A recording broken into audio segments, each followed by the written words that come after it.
Michel Dreyfus, qui a prévu donc ce thème. Alors, je ne sais pas si vous avez le micro à la main ou... Voilà.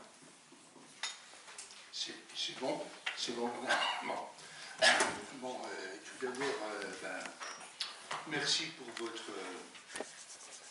pour votre invitation. Et effectivement, nous sommes là réunis pour parler du centenaire de la Révolution russe, peut-être aussi, j'en dirai quelques mots de la fin de l'URSS, parce qu'effectivement, qu'est-ce qu'il en reste, et évidemment, on va revenir cet après-midi. Donc, je vais commencer par 3 remarques, et après, j'indiquerai comment je ferai mon exposé. Premièrement, fin d'URSS depuis 1991 et du camp socialiste avec ou sans guillemets 2 ans auparavant, lance-t-elle, introduit-elle un nouveau regard que nous avons sur ces événements? Bon, je peux vous dire qu'en tant qu'historien, j'ai vu des changements considérables. Moi, ça fait 40 ans, plus que je travaille sur ces questions. J'ai vu des changements absolument considérables de certains collègues sur ces questions, changements qui d'ailleurs m'ont parfois choqué. Mais au-delà du monde des historiens, est-ce que, au niveau des hommes politiques, et est-ce qu'au niveau des gens, est-ce qu'au niveau de la population, la fin d'URSS, comment dirais-je, modifie-t-elle le regard que nous avons sur la révolution russe? Ça, c'est une première question que nous devons nous poser. Et encore une fois, je pense que vous allez y revenir cet après-midi, mais bon, ça me paraît important de le dire. Le deuxième point qui va, comment dirais-je, organiser structurellement l'exposé, c'est un constat à la fois banal, mais quand même qu'il est utile de rappeler, c'est que l'histoire de la révolution russe s'inscrit dans l'histoire de ce qu'on appelle moins l'histoire du mouvement ouvrier international, et ça n'a pas commencé en 1917, ça n'a pas commencé en 1905, ça a commencé bien auparavant, peut-être en 1848 ou avec la fondation de la Première Internationale, comme vous voudrez, mais il est donc important de rappeler comment dire tout cela.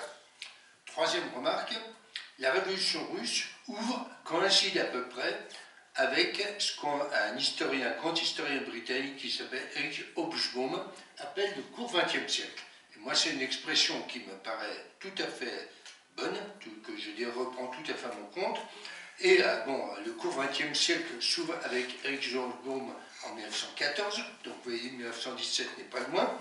Il se termine en 1991, et bon, donc on peut dire que la révolution russe couvre à peu près ce court XXe siècle, et comme tout grand événement historique, elle n'a pas une cause, mais un ensemble de causes. Et c'est de ça dont je voudrais vous parler, parce que pour comprendre ce qu'est la révolution russe, il faut d'abord comprendre d'où elle vient.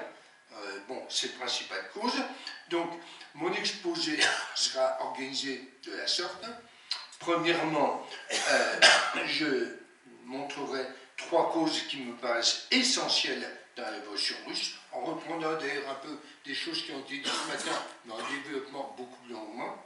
Dans un deuxième temps, je ferai un récit de ce qu'était la révolution de 1917 à 1921, et dans une conclusion, je terminerai sur 2 points.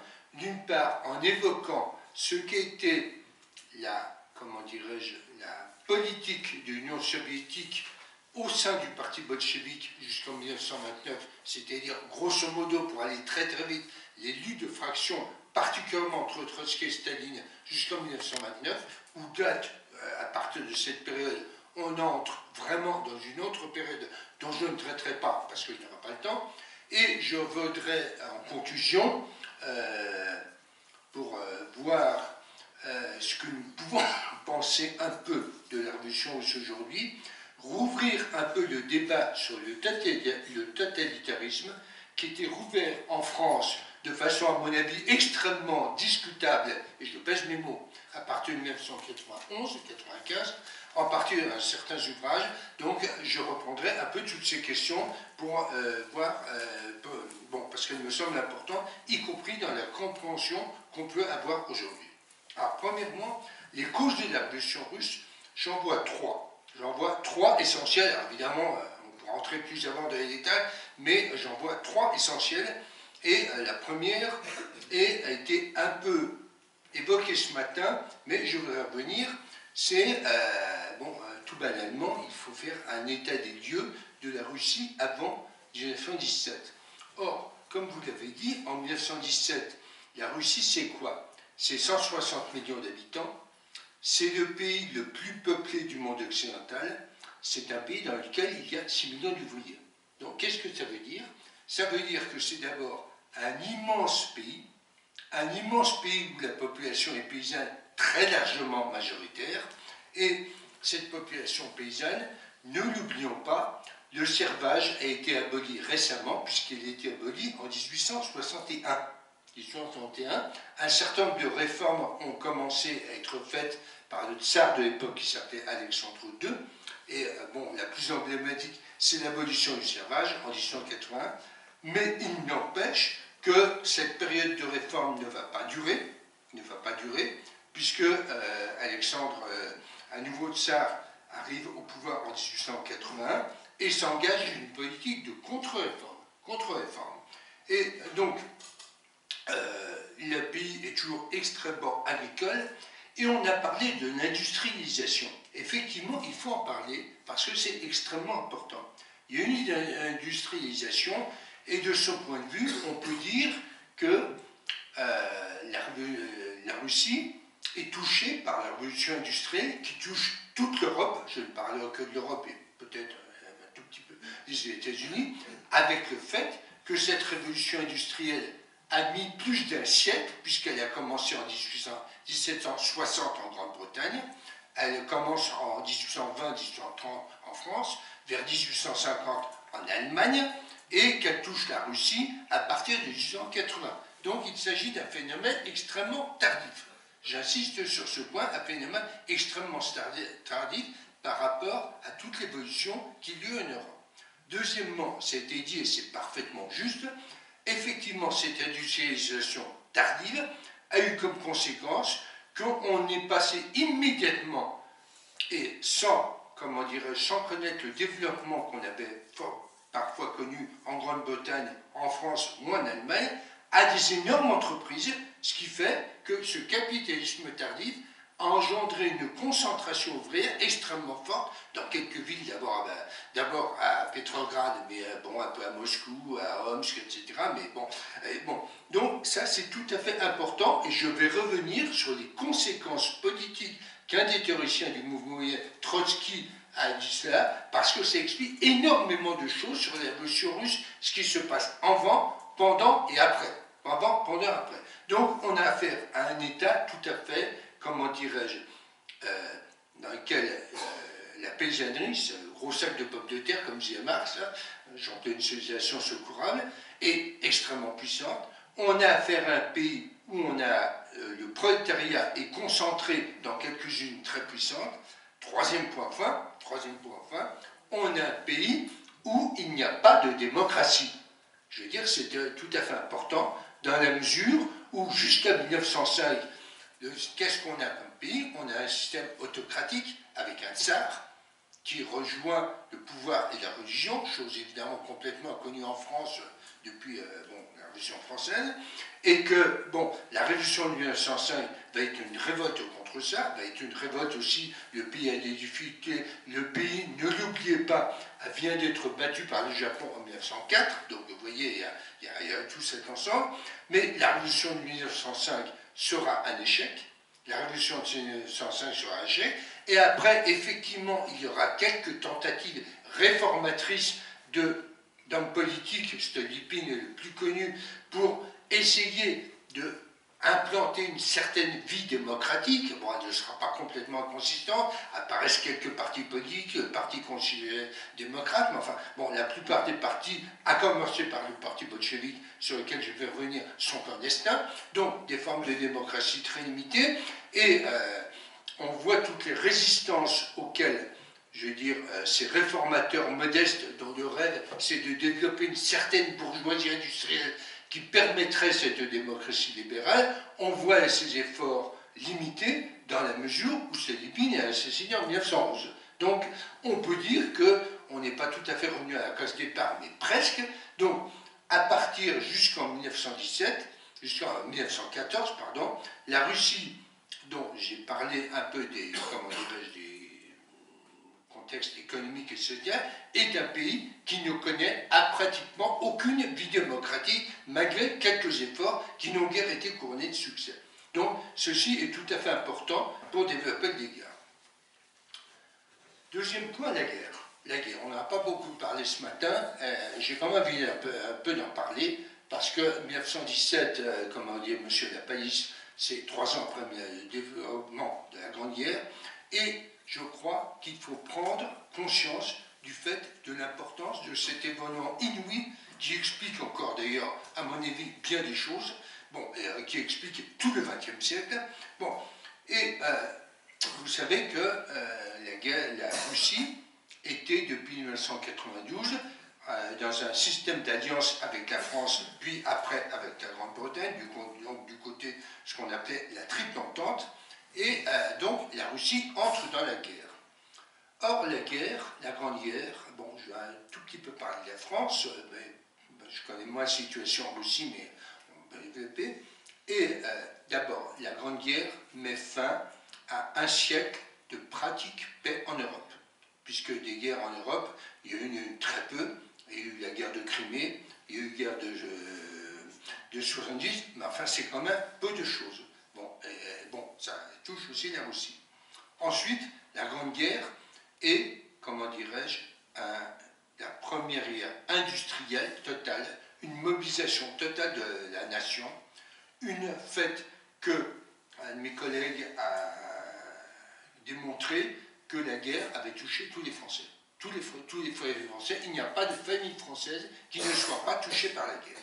Bon, et allez dans n'importe quel petit village en France, vous verrez un monument mort sur la place ou sur l'église, enfin bon. Donc c'est un cataclysme complet, donc on n'a pas idée, qui bouleverse complètement tout ce que l'on pouvait penser, tout ce que l'on pouvait imaginer, tout ce que le 19e siècle, la fin du 19e siècle, avait marqué cette période de relative prospérité, de relatif progrès dans les réformes. Tout ceci est complètement mis, comment dirais-je, par terre.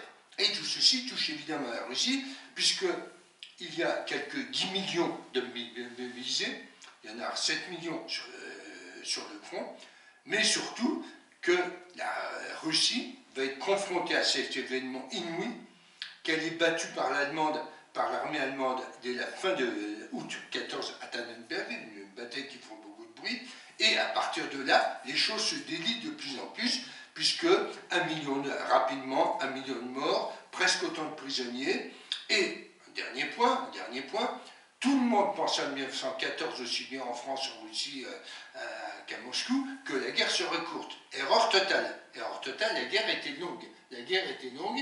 Et ceci a obligé complètement à tout revoir. Vous imaginez bien que dans la Russie, qui était déjà un pays extrêmement violent, ceci va encore multiplier les violences à un degré absolument inouï, parce qu'on est des affaires, on est dans un monde qui s'écroule, on est, comment dire, dans un engrenage de violence, et la Russie n'est plus du tout capable de, réagir, elle lance des contre-offensives qui échouent, la situation est donc de plus en plus catastrophique, ne parlons pas de vie démocratique dans ce cas-là, évidemment, pauvreté, rationnement, transport désorganisé, etc., et j'en passe, donc c'est vraiment le cataclysme et le chaos, et c'est dans ce contexte que va se produire, comment dirais-je, la révolution d'octobre. Il ne faut jamais l'oublier. Moi, je pense toujours qu'il est important de voir, évidemment, ce que pensent les gens, parce que c'est toujours fondamental, mais aussi de voir les circonstances dans lesquelles ils pensent et dans lesquelles ils agissent. Et la révolution russe, ça a d'abord été tout cela.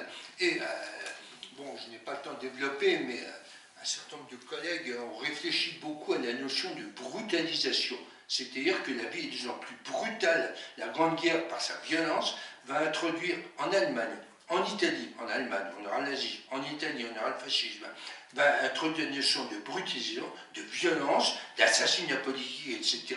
Et évidemment, la révolution russe la Russie n'a aucune raison d'être épargnée par ce genre de choses, c'est-à-dire qu'à la violence qu'elle connaissait déjà auparavant, elle connaît une nouvelle forme de violence absolument inouïe.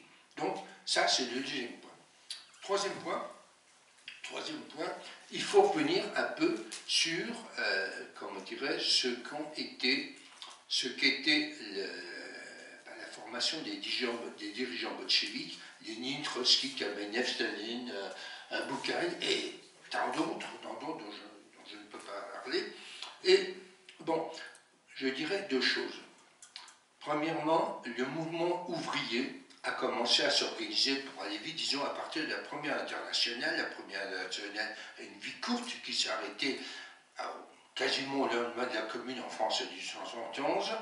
Et définitivement l'année suivante, il réapparaît une deuxième internationale des partis socialistes en 1889 à Paris, et on voit dans toute l'Europe, Russie comprise, se constituer des partis socialistes. Alors bon, je ne fais pas la liste, peu importe. Disons que le Parti ouvrier social-démocrate russe, le parti de Lénine, va se fonder en 1898, évidemment, comme dirais-je, dans la clandestinité. Bon, comment dirais-je, il y a eu déjà des formes auparavant, à partir de 1883, autour d'un marxiste qui s'appelait Pleranov, bon, peu importe. Et quoi qu'il en soit, on voit se constituer au sein du Parti ouvrier social-démocrate russe, à partir de 1903, un grand conflit. Mais on connaît la fin d'histoire, évidemment, ça aurait pu se passer complètement différemment, entre ce qu'on appellera les bolcheviks et les mencheviks.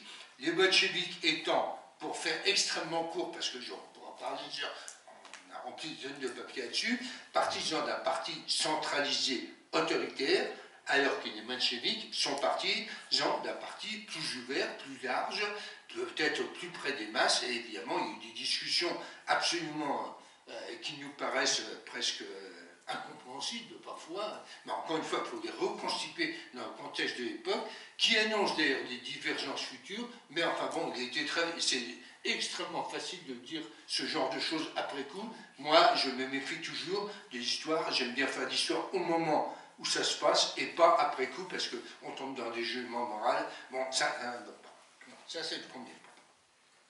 Et rapidement, ce parti ouvrier social-démocrate, plus ou moins clandestin, est confronté à la révolution de 1905, cette révolte contre le tsar, cette volonté d'une plus grande démocratie, qui se termine,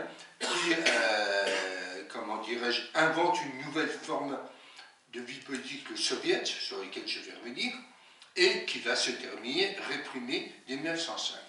Et un des acteurs qui est de ce parti ouvrier, Léon Trotsky, publie alors, il est en prison après 1905, un texte d'une importance fondamentale qui s'appelle Bilan en perspective, qui est passé complètement inaperçu à l'époque, mais qui va donner lieu après à des discussions acharnées. Et si j'en parle, c'est parce que Trotsky est le premier, à ma connaissance, et comme on regarde la question de très près, qui écrit qui fait une révolution dans la pensée marxiste en expliquant que la première révolution socialiste pourrait se passer non pas en Allemagne ou en Grande-Bretagne, mais en Russie. Dans la traduction marxiste, en citant des textes du grand maître, la révolution devait se produire dans les pays les plus industrialisés, c'est-à-dire l'Allemagne ou la Grande-Bretagne.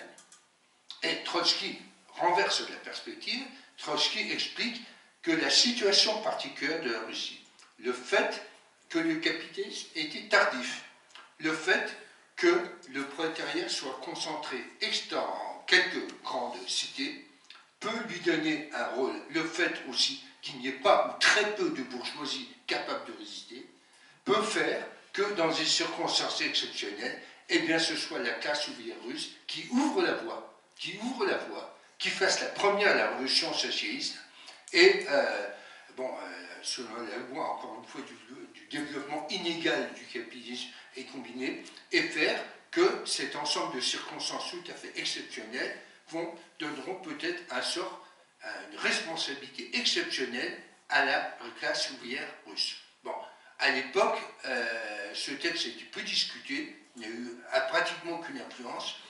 Quand on regarde ce qui se passe, quand on regarde la suite des événements, on est étonné par la clairvoyance de ceci. Alors, encore une fois, Trotsky était le seul à penser, avec et ça je vais revenir tout à l'heure, le fait que Trotsky ajoutait, mais la révolution russe, la révolution ne peut, si elle commence en Russie, ne peut triompher que si, par la suite, elle est soutenue par d'autres révolutions, en particulier en Allemagne et en Grande-Bretagne, toujours ce regard vers les pays les plus industrialisés, et ceci est tout à fait important. Sinon, la révolution, si elle n'est faite qu'en Russie, elle ne pourra pas triompher.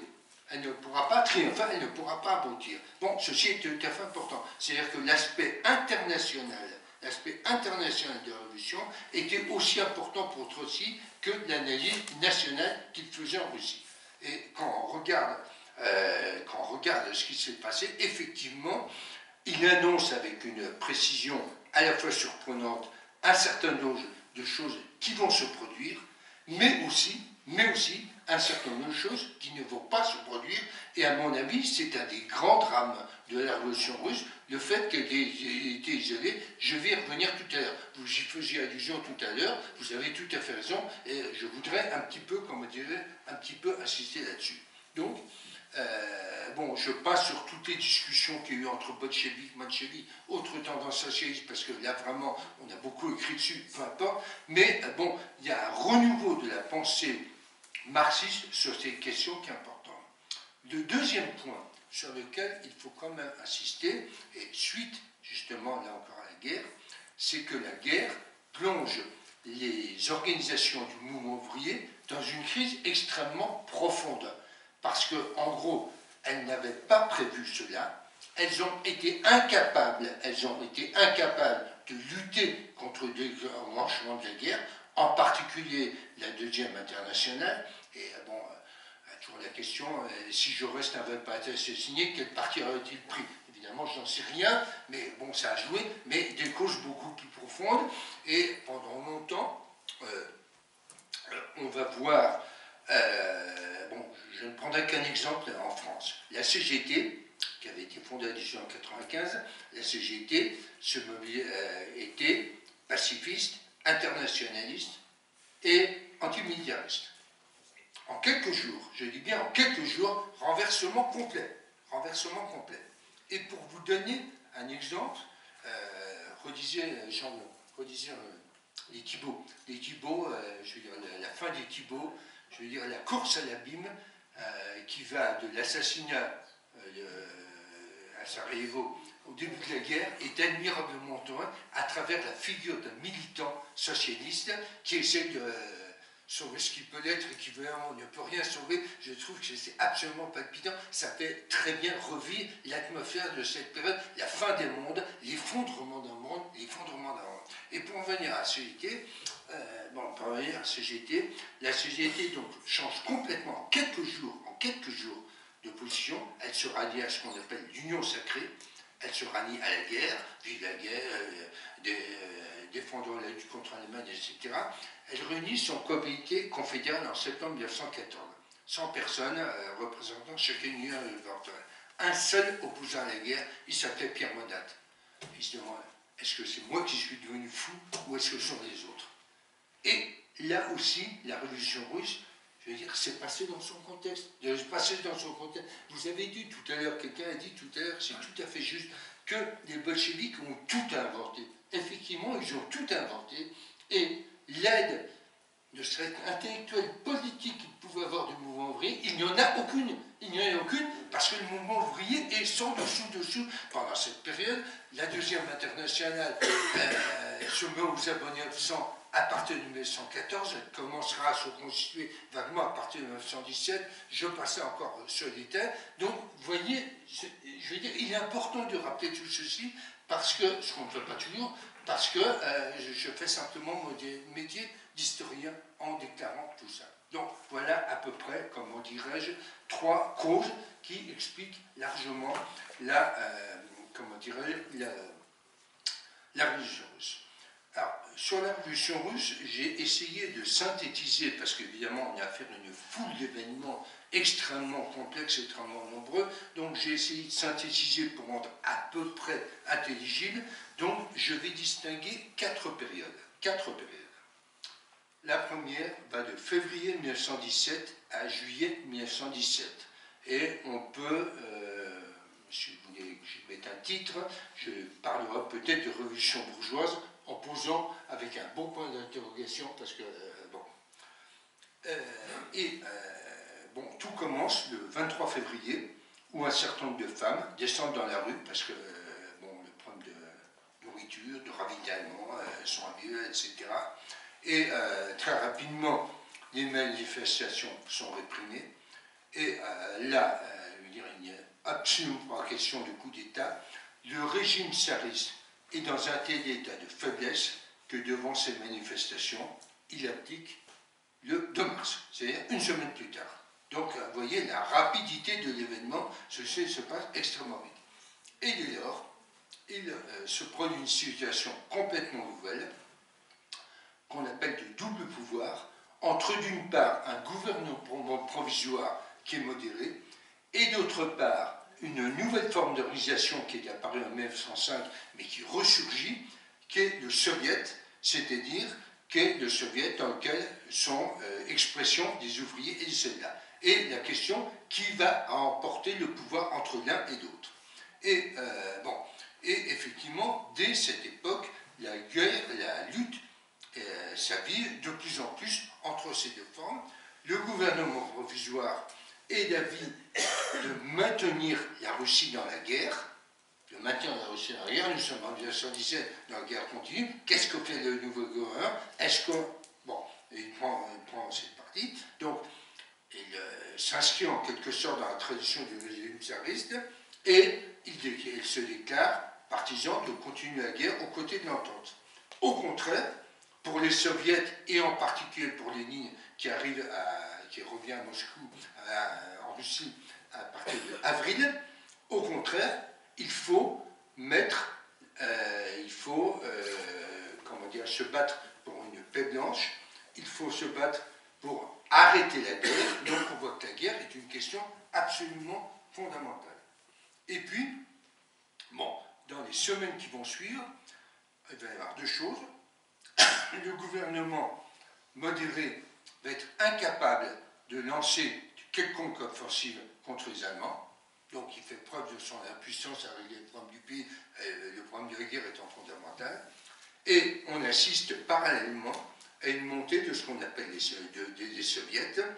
En juin, il y a une réunion de 600 soviets à Petrograd, dans lequel les bolcheviks sont d'ailleurs encore minoritaires, puisque dans ces 600 soviets, les bolcheviks, donc la partie plus modérée, disons plus proche du gouvernement, sont environ 250, les socialistes révolutionnaires 160 et les bolcheviks seulement 105. Donc au départ, les bolcheviks sont minoritaires. Une deuxième période va de juillet à octobre 17, où Kerensky, qui est membre du bolchevique, devient ministre du gouvernement, devient premier ministre du gouvernement provisoire, mais n'arrive toujours pas à élargir sa base, à élargir.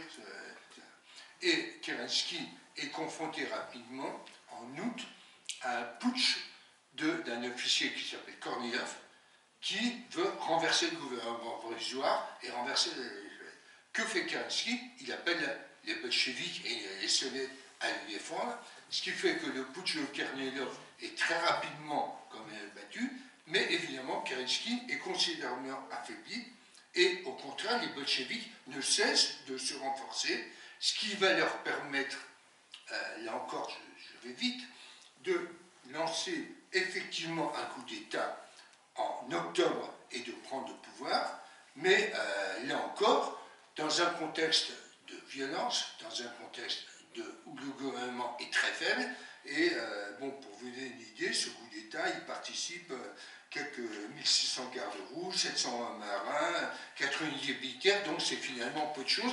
On parlerait plutôt de décomposition du, comment dirais-je, du gouvernement bourgeois et du fait que,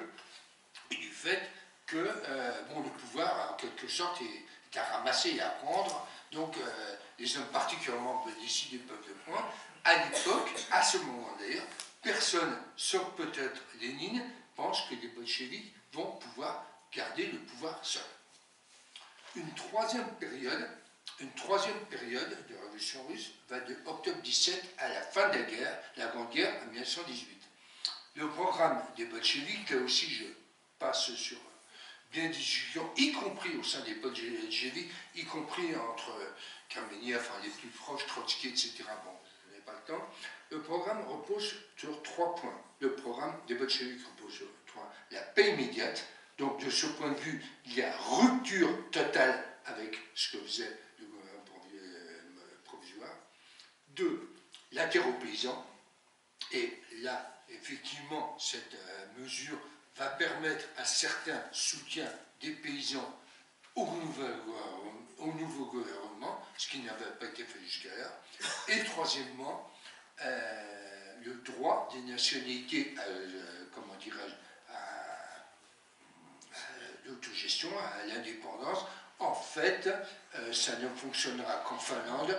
Après, je veux dire, ça ne fonctionnera pas, mais quand dirais-je, peu importe.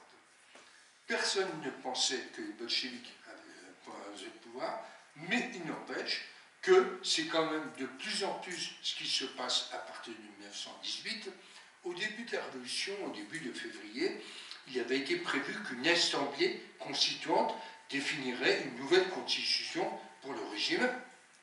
Cette assemblée constituante, après moult péripéties sur lesquelles là aussi je passe, est décidée et réunie en janvier 1918 et elle est dissoute immédiatement par les bolcheviks. Donc, ceux-ci font un pas de plus dans la prise de pouvoir et dans le fait de, comment dirais-je, l'absence de cette démocratie.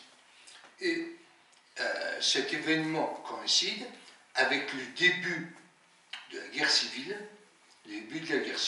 dans la mesure où, si on regarde les cartes, on voit que la Russie, on ne sait plus très bien ce que c'est, on voit surtout qu'un certain nombre d'armées blanches, soutenues d'ailleurs par la France, par la Grande-Bretagne, par les États-Unis, etc., veulent abattre le pouvoir bolchevique. Ça commence en 1917, et je ne citerai que deux noms, celui de Denikine et celui de Kolchak. Et évidemment, les bolcheviks doivent commencer, et Trotsky en tête, c'est Trotsky qui va, à construire une armée rouge pour résister à, à cela. Quatrième point, la Russie est toujours en guerre. Et les bolcheviks, eux, veulent sortir de la guerre. Bon, donc, ils essayent de défendre, comment dirais-je, ce point de vue allemand. Ils ouvrent des négociations avec l'Allemagne qui, évidemment, n'en veut pas. Et donc, ils sont obligés, après là aussi plusieurs péripéties, de négocier, de céder à l'Allemagne un certain nombre de territoires extrêmement importants, parce que sinon, l'armée allemande serait arrivée jusqu'à Moscou. Donc, en quelque sorte, c'était un épisode particulièrement dramatique, d'une époque dramatique, où les bolcheviks ont été confrontés à la question suivante: est-ce que nous devons capituler devant l'Allemagne ou non?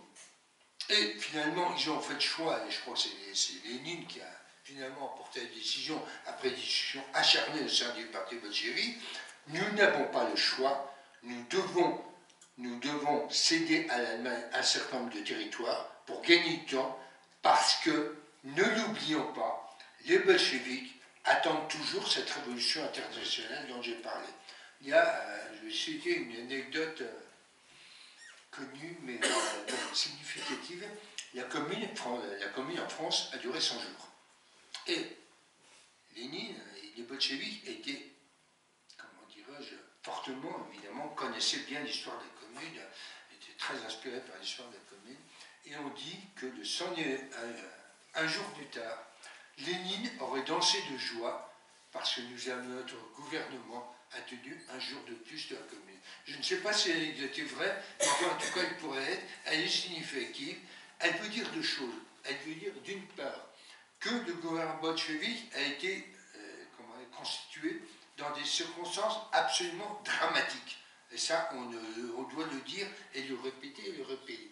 Dans un état d'isolement total et dans le fait que l'appui à l'aide à la révolution internationale, et maintenant c'est le quatrième point sur lequel je vais en venir, de cette description de la révolution russe, cette révolution internationale n'est pas venue, et Dieu sait si pourtant les bolcheviks y ont cru, y ont espéré, y ont entendu. Alors là, quelques rappels.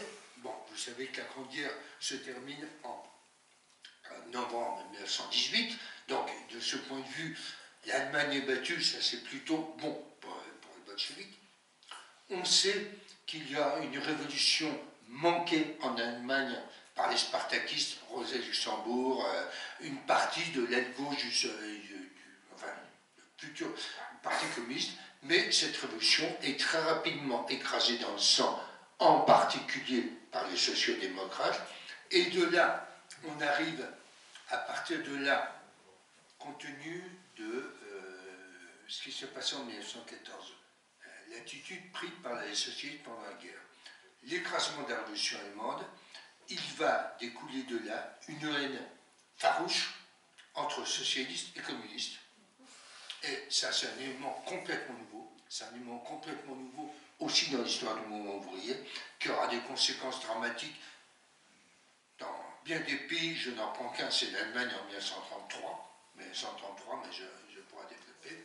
Et on pourrait penser que la fin de la guerre, on voit quand même des prémices de révolution internationale, bon, pas en Allemagne, mais en Hongrie, avec Béla Kun, et qui explique la création d'une nouvelle internationale, l'internationale communiste, par les bolcheviks, la troisième internationale, dont la première réunion, le premier congrès, a lieu en juin 1919 à Moscou. Il y a d'ailleurs très peu d'organisations représentées, et disons jusqu'à l'été 1920, mais l'été 1920, cette troisième internationale va se développer, et la perspective d'une révolution internationale va être, comment dirais-je, les bolcheviks vont y croire, dans la mesure où, en particulier, il y a une avance de l'armée rouge vers la Pologne, vers les 1920, mais finalement elle sera battue. Donc on peut dire que cet espoir d'une révolution internationale, les bolcheviks ont cru fortement jusqu'à l'été,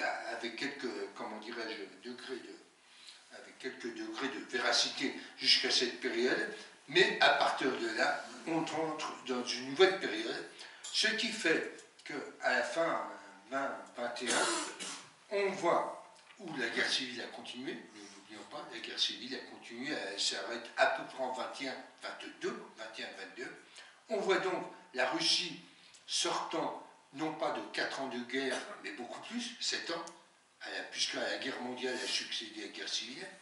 On voit ce pays qui a connu la violence depuis des temps, depuis toujours, a vécu ces années de violence extrême,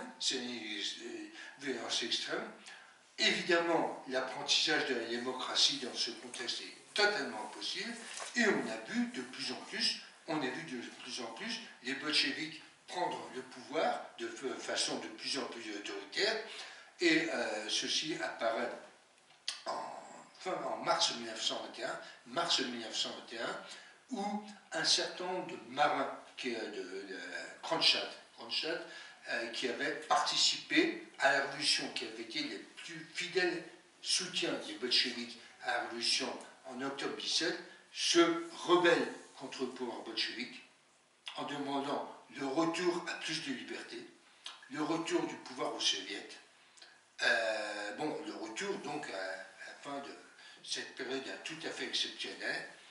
La réaction des bolcheviks, là encore, et là aussi, ça a eu des nombreux débats là-dessus, la réaction des bolcheviks a été la répression. La répression contre les marins de Kronstadt.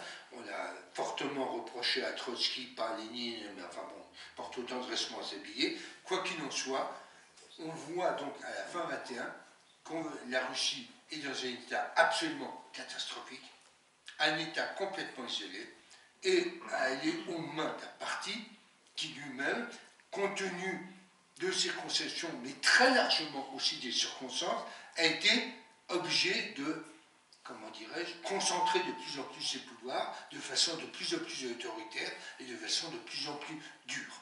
Et ce n'est pas hasard si la NEP à laquelle il fait allusion est décidée très peu de temps plus tard, parce que la NEP c'est quoi? C'est d'abord la prise de conscience qu'il n'est plus possible de continuer comme ça, il n'est plus possible de continuer comme ça, c'est-à-dire on a eu affaire à une période tout à fait exceptionnelle de communisme de guerre, de circonstances dramatiques, etc.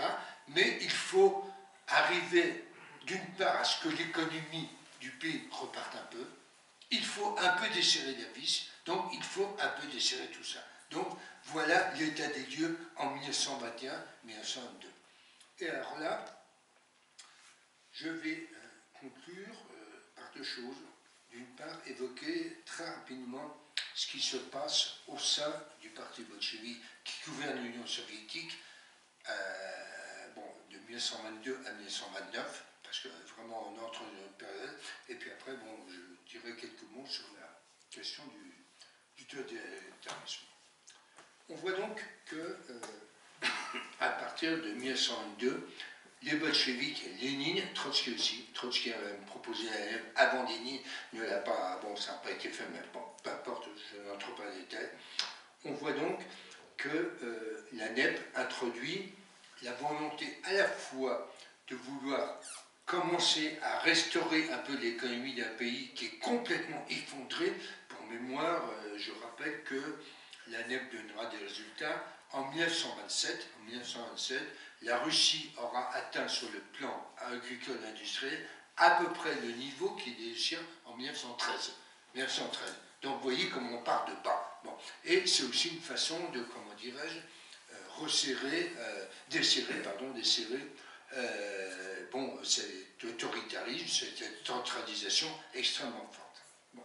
Évidemment, tout ceci est très largement l'objet de débats au sein du parti bolchevique. Et alors là, il se passe quelque chose de fondamental. C'est deux choses fondamentales. C'est d'une part la montée de Staline, qui est nommé secrétaire du parti à partir de 1922, et avec l'aval de Lénine, et très rapidement le fait que Lénine est hors jeu de la politique, puisqu'il est atteint de crise grave courant 22, il va mourir janvier 1924.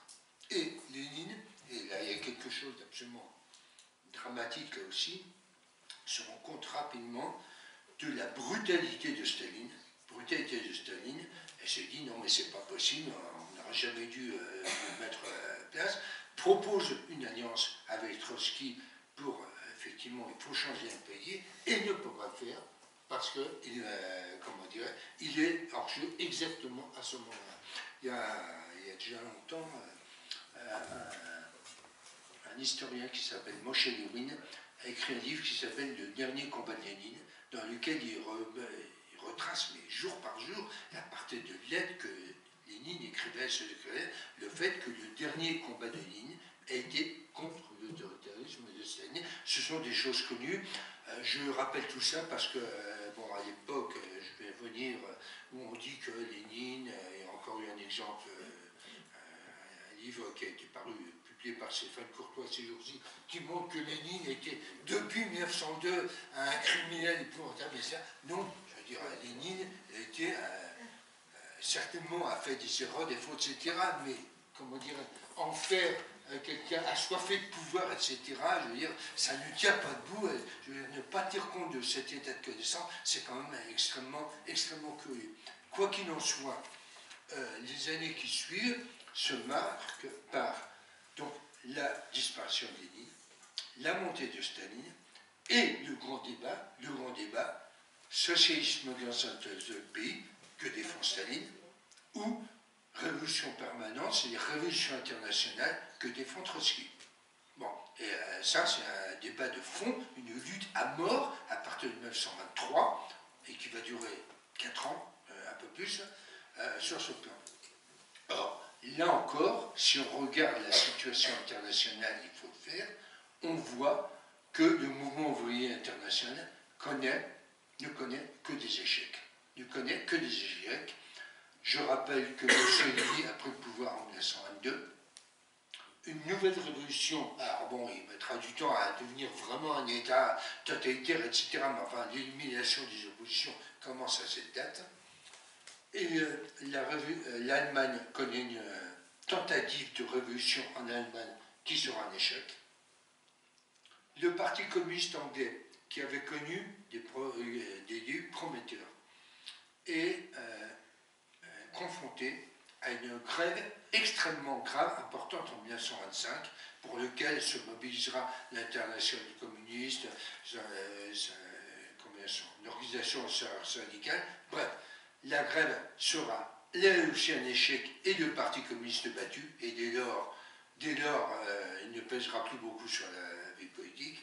Et je ne parle pas de l'échec de la révolution chinoise à partir de 1926-1927. Dans ce contexte, vous imaginez bien que les espoirs de révolution internationale développés par Trotsky, c'est très joli, mais bon, d'accord.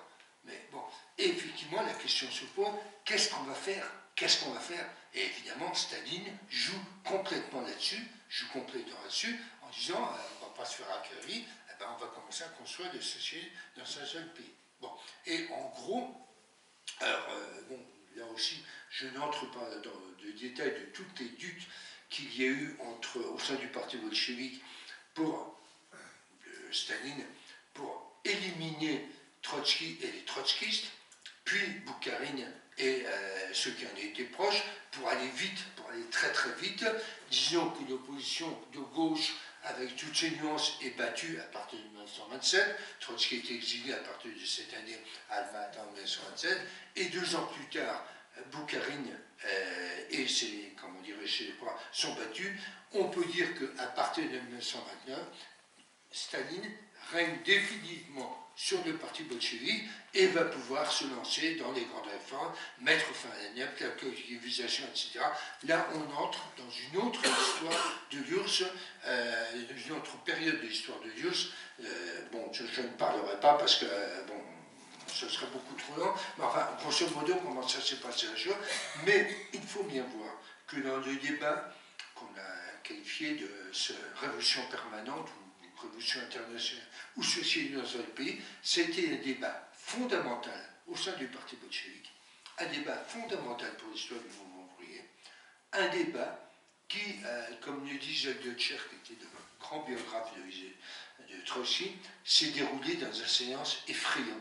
Parce que là encore, il faut bien voir le contexte dans lequel tout se passe.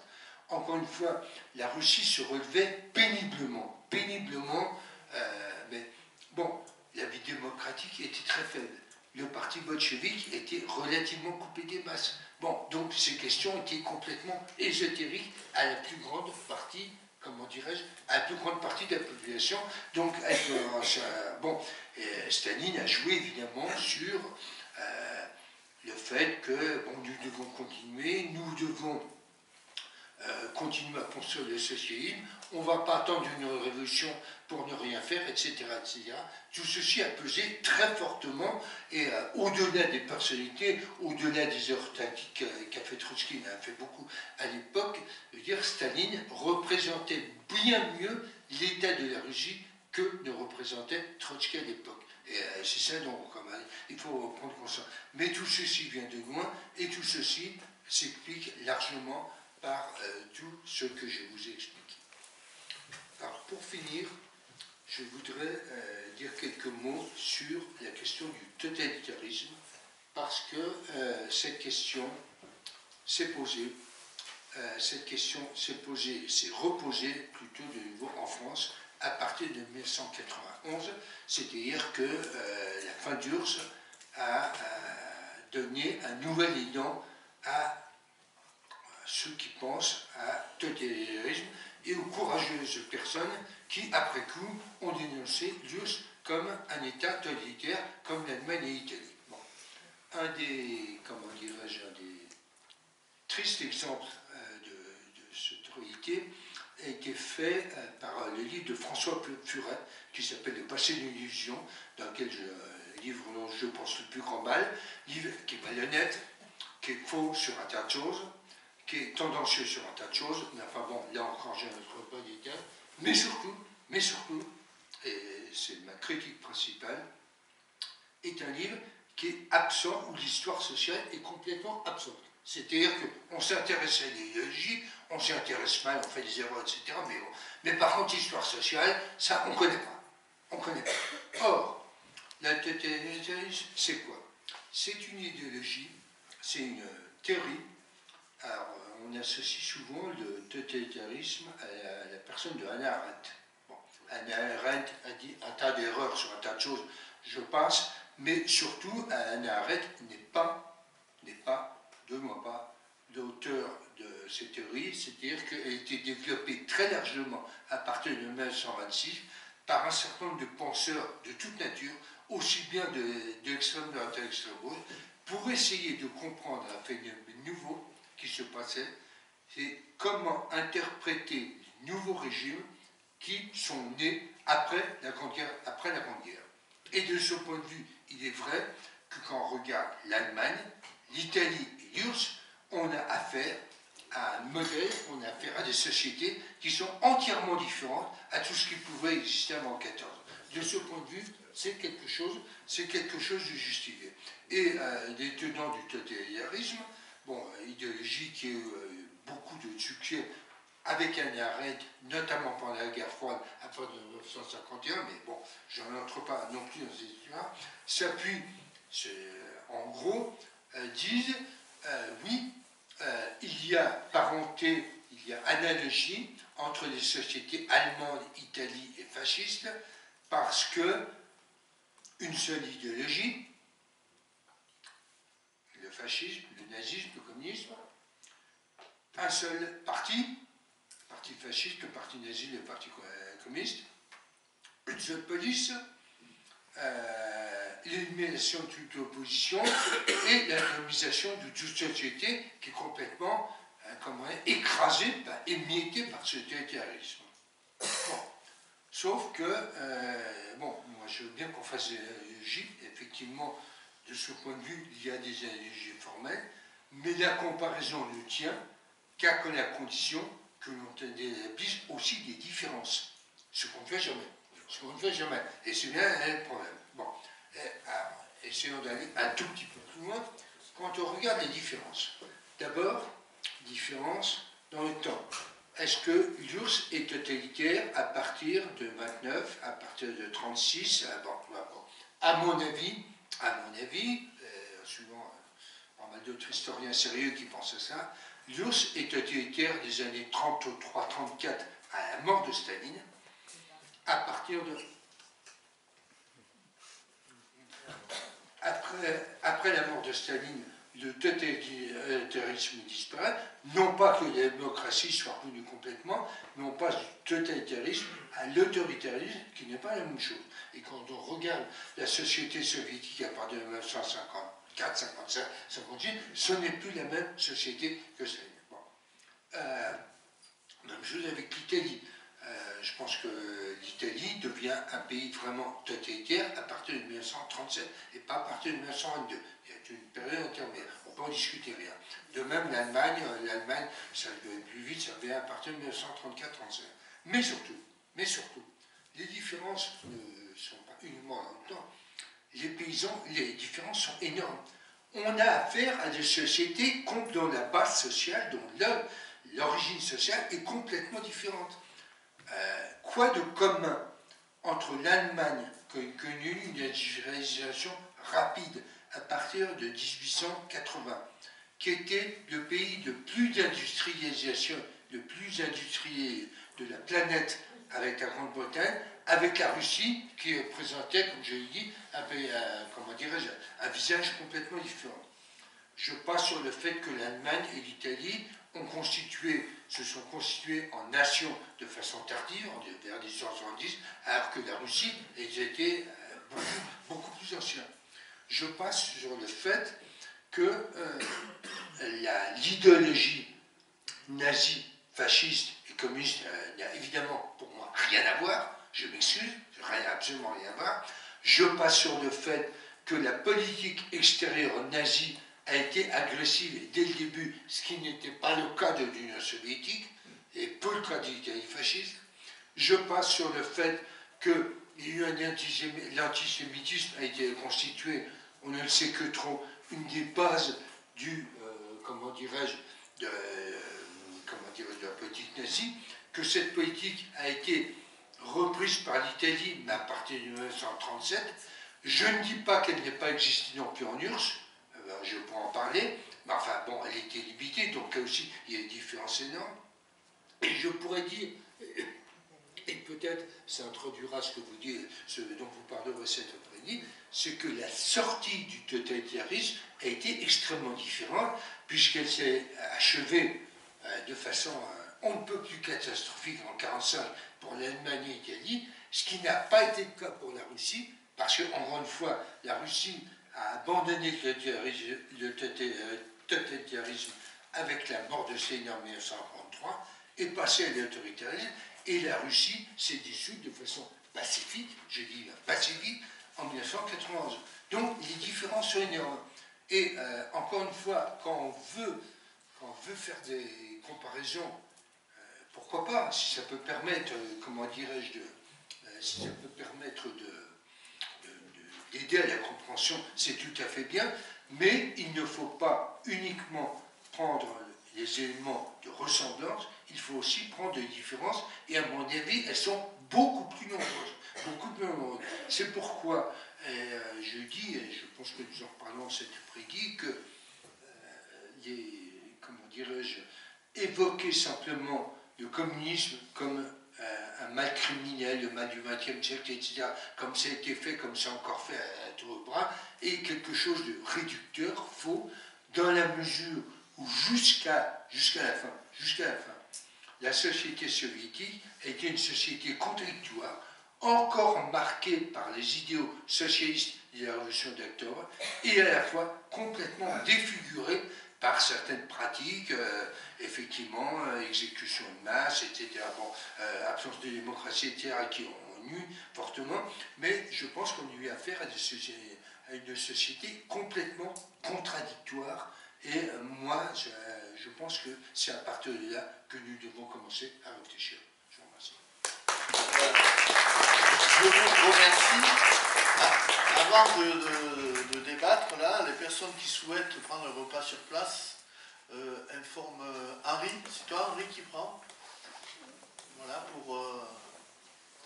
Donc, nous allons continuer. Pierre va prendre le micro. Je crois que ces précisions de la révolution d'octobre 17 sont très intéressantes. Et on voit bien que les choses ne sont pas linéaires. Mais on s'aperçoit quand même qu'aujourd'hui, il y a toujours cette campagne que Robert en parlera, mais anti-soviétique, anticommuniste, en permanence. Donc on voit bien que le sujet inquiète certains, surtout la haute finance. Donc nous allons en débattre. Pierre, tu peux te balader avec le micro. Voilà. Merci. Bon. Bravo pour votre exposé. Je voudrais revenir sur les conditions dans lesquelles le parti bolchevique a pris le pouvoir en octobre.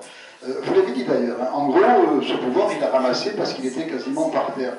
Alors, le problème, c'est de savoir pourquoi, qu'est-ce qui a permis aux bolcheviques de ramasser un pouvoir par terre. Pourquoi a-t-il glissé des mains des autres partis? Parce que ces autres partis, que ce soit les partis constitutionnels démocrates, les mencheviks ou les socialistes révolutionnaires, qui, entre parenthèses, dans les campagnes avaient une influence bien supérieure à celle des bolcheviks, ils se sont, en quelque sorte, autodétruits à partir de la question de la guerre, ou plus exactement, de la fin de la guerre. Les bolcheviks ont été les seuls à proposer, non sans discussion et contradiction chez eux, sur la fin de la guerre, comme l'a proposé Lénine, sans annexion ni indemnité, alors que tous les autres le refusaient, alors même que l'armée était incapable de continuer à combattre. La décomposition de l'armée russe, c'était quelque chose d'effroyable, avec des actes de sauvagerie et ça je rejoins ce que vous avez dit sur la violence de la Russie à cette époque, c'est, je crois, Dominique Olozone qui a rapporté des cas où des officiers, les officiers qui pour la plupart étaient d'ailleurs des barines, des aristocrates qui, dans le civil, étaient les propriétaires fonciers qui faisaient travailler les moujiks, qui là se retrouvaient sur le front en simples soldats. Eh bien, en refusant d'obéir aux ordres, les soldats, donc paysans, massacraient leurs officiers et parfois dans des conditions abominables. Lozone, justement, on rapportait le cas, on les prenait, on les ficelait, on leur clouait les épaulettes sur les épaules, après on les brûlait à petit feu, on les massacrait, et même quand les rares bolcheviks qui étaient présents à l'armée, qui essayaient de tempérer ce genre d'excès, se faisaient massacrer à leur tour, tellement la haine était forte. Et comment dirais-je, seuls les bolcheviks ont pris conscience de cet état de fait, parce que les autres, et on peut se poser la question, pourquoi les socialistes révolutionnaires, par exemple, hein, n'ont pas été capables de percevoir cela, eux qui étaient bien implantés dans les campagnes. Et là, on peut revenir sur une autre réalité tout à fait particulière à la Russie et aux Russes, et qui se retrouve encore maintenant d'ailleurs, c'est cette notion de sainteté de la terre russe. La terre russe a été donnée aux Russes par Dieu, donc les hommes ne peuvent pas en disposer, seul Dieu peut le faire. Donc pas question pour les socialistes révolutionnaires et les autres d'abandonner, parce qu'ils se doutaient bien que les Allemands réclameraient des annexions, d'abandonner les parcelles de la terre russe. Et c'est d'ailleurs une des raisons qui fait que c'est une socialiste révolutionnaire, son nom m'a un peu échappé, qui tentera d'assassiner Lénine et ça contribuera à affaiblir sa position et sa santé, et ça le conduira plus rapidement à la mort. C'est aussi la raison pour laquelle, une fois qu'ils ont pris le pouvoir, les bolcheviks proposent la paix, et l'Assemblée constituante de janvier, où les bolcheviks seront minoritaires, va adopter des positions tout à fait différentes, va essayer de casser en quelque sorte les propositions des bolcheviks. C'est pour ça que les bolcheviks reprendront le pouvoir pour un nouveau coup d'État, il faut l'appeler comme ça, qui n'aura aucun écho.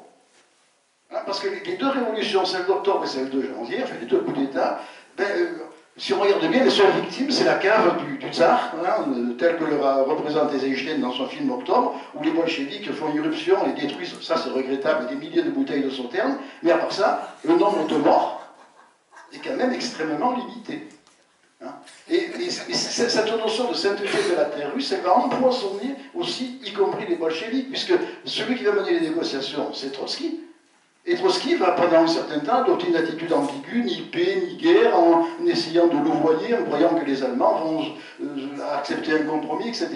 Ben non. Hein. Et comment dirais-je, la paix de Brest-Litovsk, en mars, se conclura à des conditions beaucoup plus difficiles. Alors, maintenant, vous avez parlé de Tannenberg. Alors, je voudrais revenir un peu à Tannenberg, la défaite russe, qui a sauvé la France. Parce qu'il ne faut quand même pas oublier qu'en fin août, début septembre, l'armée française est en pleine retraite, une retraite ordonnée, une retraite qui n'est pas une débandade, contrairement à 40, mais une retraite. Et l'état-major français, le gouvernement français, demandera aux Russes de lancer une offensive, alors que même que l'armée russe n'y est pas du tout prête. Et ça entraînera, si vous voulez, le départ du front de certaines divisions allemandes qui manqueront lors de la contre-attaque de la Marne pour remplacer les troupes allemandes épuisées. Et c'est d'ailleurs cet épisode-là qui permettra la victoire de la Marne et le retour, qui sauvera la France de l'invasion, carrément. Ça, c'est peut-être un épisode aussi qu'on oublie dans le folklore, enfin, pas dans le folklore, dans la mythologie de la Grande Guerre, qu'on oublie souvent de souligner. Hein, c'est les Russes qui ont sauvé la France.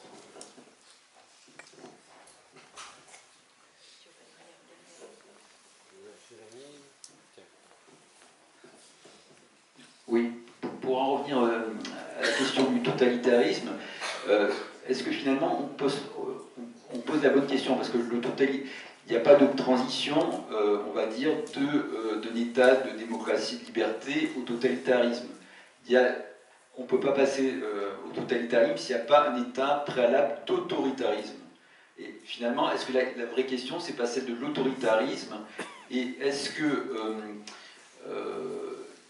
la question qu'on a à se poser, ce ne serait pas celle de forme de démocratie non pluraliste, de démocratie autoritaire? Parce que la démocratie, c'est deux choses. C'est d'une part le gouvernement du peuple, par le peuple et pour le peuple, ça c'est une première conception, mais c'est aussi une deuxième conception, c'est l'extension continue des libertés individuelles et collectives. Et s'il y a parfois les deux peuvent aller de pair, mais parfois il peut y avoir divergence entre la première conception et la deuxième conception. Donc finalement, la question qu'on a à se poser, c'est pas celle de, on va dire, du phénomène autoritaire dans l'ensemble qui est un peu en quelque sorte le ferment d'une éventuelle évolution vers une forme de totalitarisme ou pas, mais avec une base autoritaire qui constitue en quelque sorte le substrat.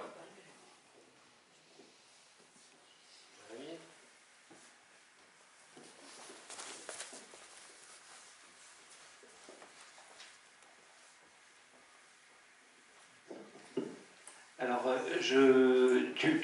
vous avez dit au début de la conférence que Trotsky, dans Bilan et Perspective, aurait été un des premiers à dire, si j'ai bien compris, que la révolution pourrait se passer en Russie. Alors bon, c'est pas. Il me semble que Lénine, dès 1898, dans son analyse de la société russe, et aussi dans le Que faire, dit ça. J'ai une citation là, je ne vais pas vous la lire, mais où il le dit assez explicitement. Dès 1902, en tout cas, ça c'est une certitude que c'est bien en Russie qu'il faudra faire. Donc peut-être avoir des précisions sur ça. Voilà, ça m'intéresse.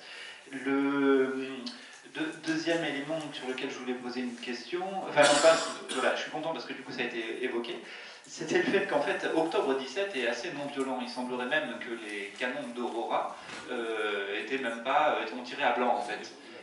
Voilà. Que par contre, la dite guerre civile, et là j'aimerais interroger l'historien sur l'aspect, ce côté civil me gêne vraiment. Bien sûr, il y a eu des Russes qui se sont affrontés, mais l'importance de l'intervention extérieure me paraît remettre en cause cette question, cet aspect civil en fait de cette guerre. Et je termine par, je pense que là Bruno est peut-être au courant de cet événement à venir. On va fêter l'année prochaine un centenaire assez amusant. C'est celui de l'annexion de la Crimée. Mais attention, c'est l'annexion. C'est l'annexion de la Crimée par la France et sans référendum cette fois-là. Voilà.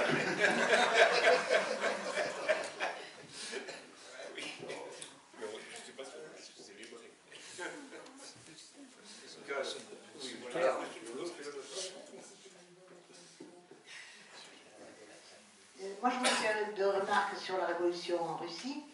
Et c'est d'abord, on n'évoque jamais le problème qu'aurait pu apporter comme aide à l'époque la classe ouvrière américaine, qui est un parti socialiste organisé, qui n'a pas eu de revers comme ont connu les Anglais ou nous, comme avec le guerre 71, et qui pourrait relancer la machine. Mais je pense qu'il faudra revenir sur ce point de vue. Et ensuite, je crois que quand on parle de la révolution d'octobre, on parle toujours de Moscou, on parle de Leningrad, on parle en gros de l'Ukraine, de la Russie, de la Crimée. On parle moins du fin fond de la Sibérie, et on parle moins des confins polonais, etc. Parce que ces États-là qui font partie de la Russie, une partie sont partie à peu près intégrante, les autres sont des colonies en fait. Ce qui n'existe pas dans les États allemands constitués nouvellement, ni dans l'État italien, même s'il y a une opposition sur le plan économique et politique entre le Nord et le Sud, entre la Prusse et d'autres régions, hein, je pense par exemple à la Forêt Noire ou autre, non. Mais quand même, là-bas ça n'existe pas. Et puis il y a un problème aussi de circulation des biens, des personnes et des marchandises et des idées. Parce qu'il y a peu de presse en dehors de Moscou, de Leningrad, de Saint-Pétersbourg, Petrograd, Saint-Pétersbourg à l'époque et tout. Et également le fait que quand vous avez pour faire circuler des marchandises, notamment les vivres et les produits industriels, uniquement le port maritime dans un pays qui a une si grande superficie territoriale, il faut tenir compte que ça pose des difficultés, non seulement aux armes, mais aux révolutionnaires. Et ensuite également, le fait qu'il y a les problèmes des inondations dans tout le nord du pays. Parce que les fleuves russes ont cette mauvaise habitude de se jeter en mer Baltique, en mer du Nord, et en mer Baltique pour l'essentiel, donc ils restent gelés à l'embouchure 9 mois. Et ils ne sont pas jetés à la source. Alors, entre-temps, eh bien, ils ne sont pas toujours bien canalisés comme ils devraient l'être. Donc, ça crée aussi des difficultés. Et je vous rappellerai pour mémoire qu'on retrouve dans quelques romans russes le personnage du marchand qui vend des machines à coudre au Saint-Ger, qui circule dans tout le pays et qui sera un des porteurs des idées révolutionnaires de Lénine à l'époque. Et Lénine dit que ces voyageurs de commerce, placiers, représentant les marchands de machines à coudre, il faut bien les soigner. Parce qu'ils voient des femmes, d'ouvriers, de paysans, de petits commerçants et tout, ils circulent dans tous les milieux. Donc c'est des porteurs d'idées, en fait. Mais je veux dire que dans un pays où il faut faire passer les idées révolutionnaires, il faut passer par là. Imaginez les dégâts d'une guerre qui va tuer les forces vives chez les hommes, ceux qui ont la chance d'avoir un peu d'instruction, ceux qui ont des formations professionnelles, les dégâts que ça peut faire. Et ensuite, ce que je voudrais comme ici, c'est parce que moi ça m'a toujours fait problème, c'est qu'en fait, chez nous, on voit toujours la fin des années 80, la fin du stalinisme, la fin de l'Union soviétique, comme un succès de la démocratie. J'en suis pas persuadée, malheureusement je voudrais bien l'être, je devrais être contrainte de me rendre à l'évidence, mais hélas non. Et ensuite aussi parce que chez nous, et c'est ça que je voudrais qu'on insiste un peu plus, ça a entraîné un grand découragement chez beaucoup de camarades dans la classe ouvrière. Parce que moi j'ai connu fréquemment des ouvriers, de mes amis ouvriers, qui disaient, ou cheminots, peu importe, qui me disaient, écoute, si ça a échoué là-bas, comment veux-tu que nous on réussisse ici?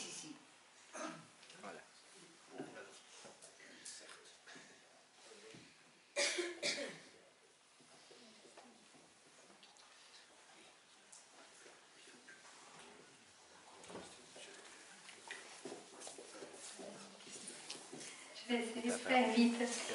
Juste que quand vous avez parlé que Trotsky, Lénine pensaient que ce sera plus facile de prendre le pouvoir en Russie qu'ils maintenir le pouvoir et construisent le socialisme par rapport au Occident.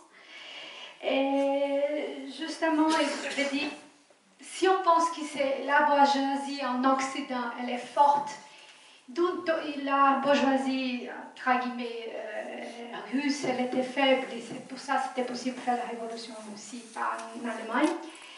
Et il faut aussi toujours penser d'où vient cette force. Justement, on doit considérer les mouvements de la Deuxième Internationale, qui même au-delà de 1912, les révolutionnaires ont organisé dans les congrès de la Deuxième Internationale et prévenaient la possibilité d'une Première Guerre mondiale, une guerre mondiale. Et là, on a la possibilité de faire éclater la révolution partout au monde. En effet, on est arrivé à la vague révolutionnaire, grève générale partout, etc., etc. Mais on doit considérer la question du pouvoir idéologique qu'on oublie aujourd'hui tout le temps. La SPD et SPD, extrêmement critiquée énormément par Rosa Luxembourg, etc., avaient une forte hégémonie, une force hégémonique sur le mouvement ouvrier allemand.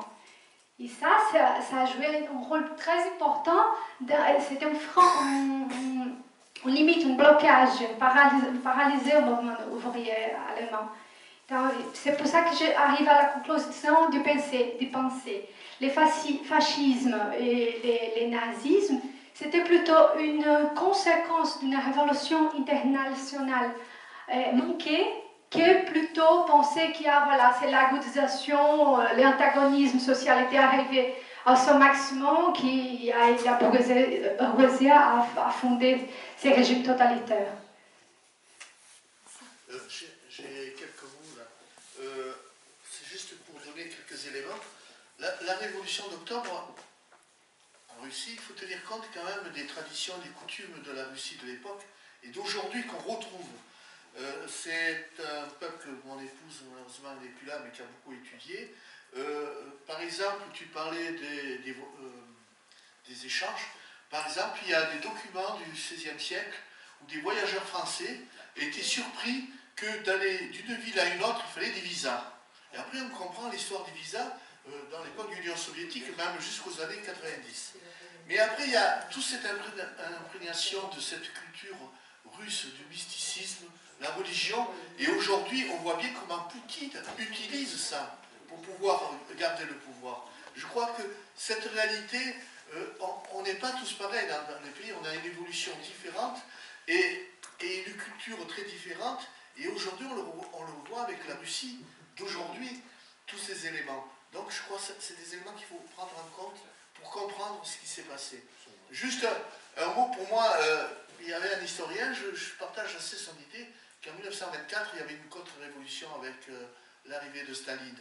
Je veux dire, dans l'esprit qu'on se donnait de la révolution d'octobre. Mais l'essentiel, on en reparlera tout à l'heure, c'est ce que représente, moi personnellement, ce que représente la révolution d'octobre, ben, ça a été l'émancipation des peuples de la planète, un esprit nouveau. Et je crois que bon, je laisse les conférenciers et vous-même débattre de toutes ces questions. Donc, ouais, voilà. Je vais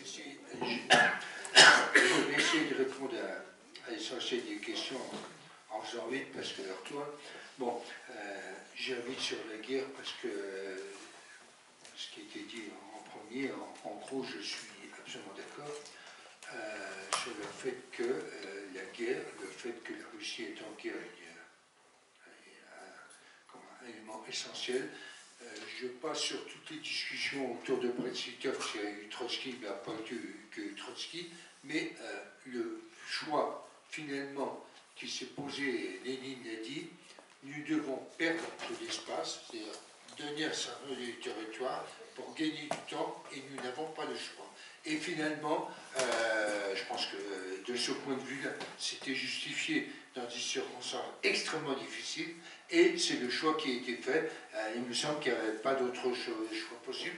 Je rappelle que la paix de Brest-Litov, qui a été signée en mars 1918, et qu'évidemment, quelques mois plus tard, la défaite de l'Allemagne pouvait apparaître comme quelque chose de un peu soulageant sur ce point. Sur la question du totalitarisme et de l'autoritarisme, alors il y a beaucoup à dire. Je dirais simplement que, contrairement à la Russie, qui n'a pas connu ça, l'Allemagne et l'Italie, l'Allemagne d'abord, l'Italie ensuite, ont connu à la fin du XIXe siècle un certain nombre de choses. D'une part, avec des nuances insuffisantes, tout ce que vous voudrez, mais une extension de la vie démocratique, même si c'était pas... Ben bon, c'est-à-dire qu'il y avait un nombre croissant de partis politiques qui participaient à la vie politique de façon à peu près démocratique. Et deuxième chose, un accroissement des réformes sociales.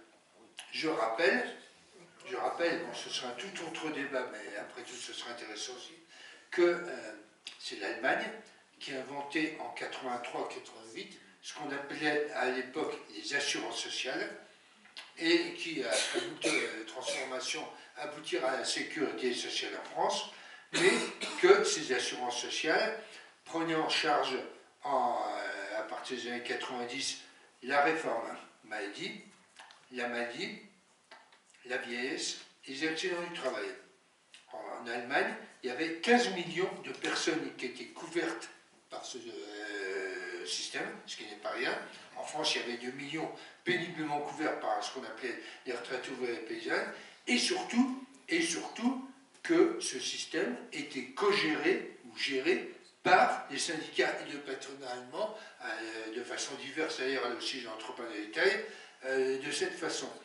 On peut dire, et on a effectivement beaucoup réfléchi là-dessus, qu'à partir de cette pratique, les partis et les syndicats, le SPD et les syndicats allemands, qui étaient d'ailleurs fort proches, ont été davantage intégrés à la société allemande. Et c'est vrai que quand on regarde, par exemple, l'histoire du Parti socialiste français et le Parti du socialiste d'Allemagne, c'est complètement différent. Et c'est encore plus différent quand on a fait, je l'ai fait de très près, quand on regarde l'histoire de la CGT et l'histoire des syndicats allemands.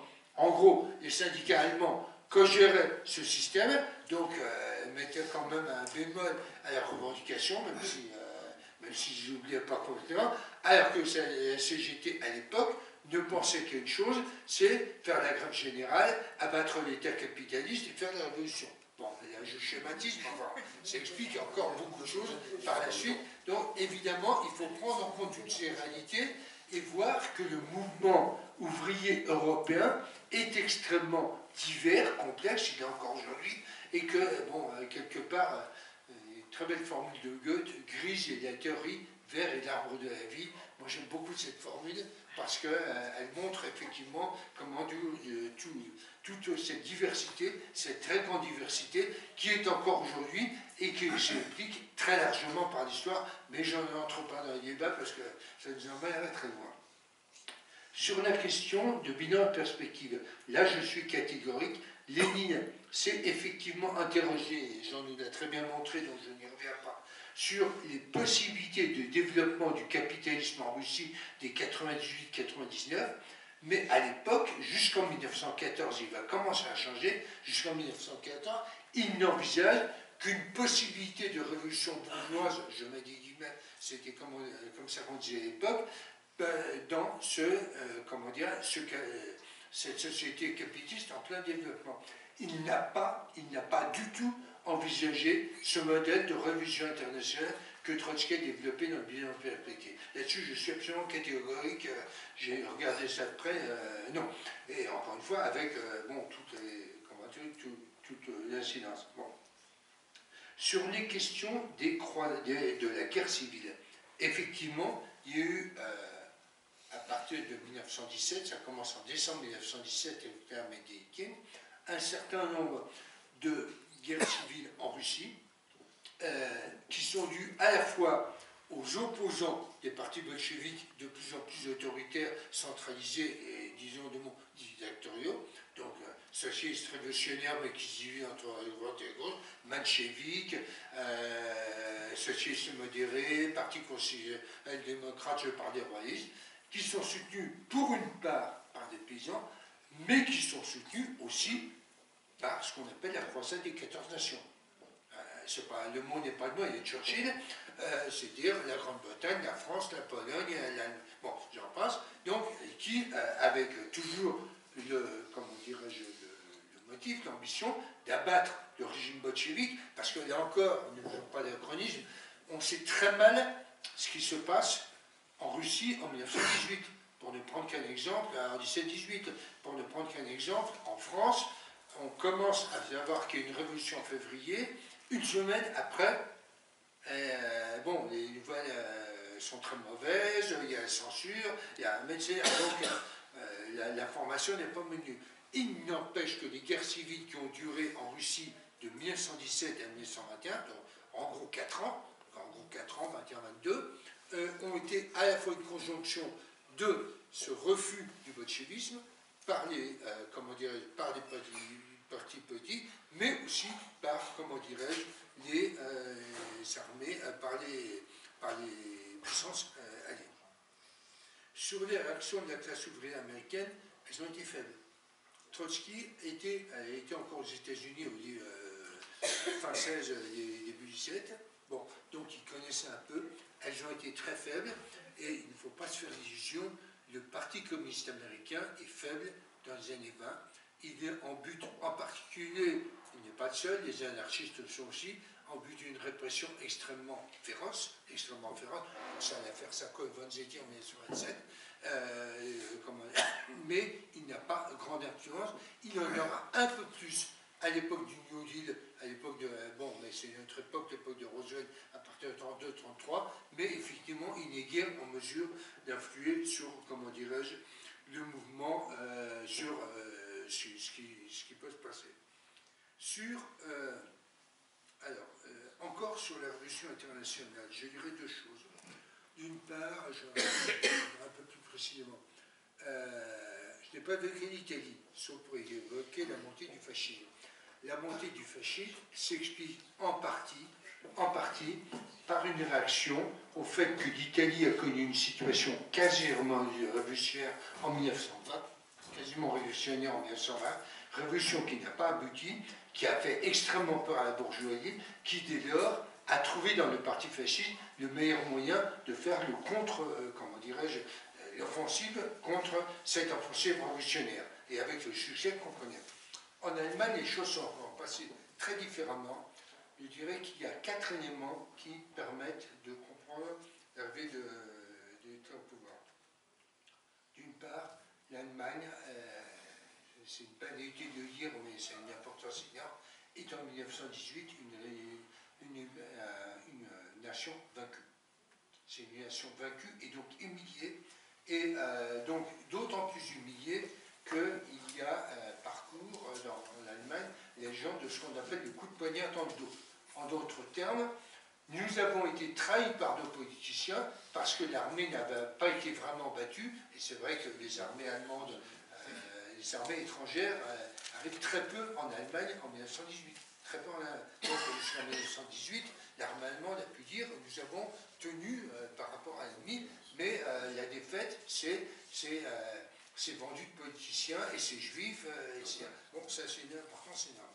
La deuxième, c'est qu'Allemagne vit une crise économique de première grandeur en 1923, marquée par l'effondrement du mark, et vous avez tous en mémoire le fait que pour aller acheter sa baguette de pain, il faut pousser une boîte dans laquelle sont pleines de marques, et le fait que ça va encore décupler le lendemain, etc. etc. Toutes choses qui vont complètement traumatiser les Allemands, qui les traumatisent encore. Une partie de la politique de l'Allemagne s'explique dans ce souvenir, je le dis en passant parce que c'est quand même tout à fait important. Troisième point, il faut quand même dire un mot, c'est que le monde capitaliste, j'entends un gros mot, connaît une crise en 1929. Connaît une crise en 1929 qui est extrêmement profonde, qui, comme vous le savez, part des États-Unis en octobre 1929, qui touche très rapidement l'Allemagne, un peu plus tardivement la Grande-Bretagne en 30, en France en 31, et que, bon, vous connaissez, des millions de chômeurs, etc. etc. Donc, évidemment, tout ça est pas béni pour Hitler, qui a quand même commencé sa progression juste avant 1928, aux élections législatives en 1928. Le parti nazi a remporté 112 voix, ce qui n'est pas rien, 112 sièges, pardon, 112 sièges, ce qui n'est pas rien, donc effectivement, ça a déjà commencé. Mais évidemment, le fait de l'effondrement de l'Allemagne à partir de très rapidement ensuite, va précipiter le sujet du Hitler. Le dernier point, c'est évidemment l'antisémitisme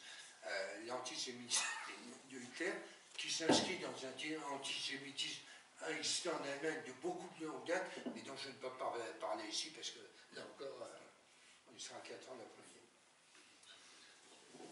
Bon, mais s'il n'y a plus de questions, on va passer au repas et on reprend vers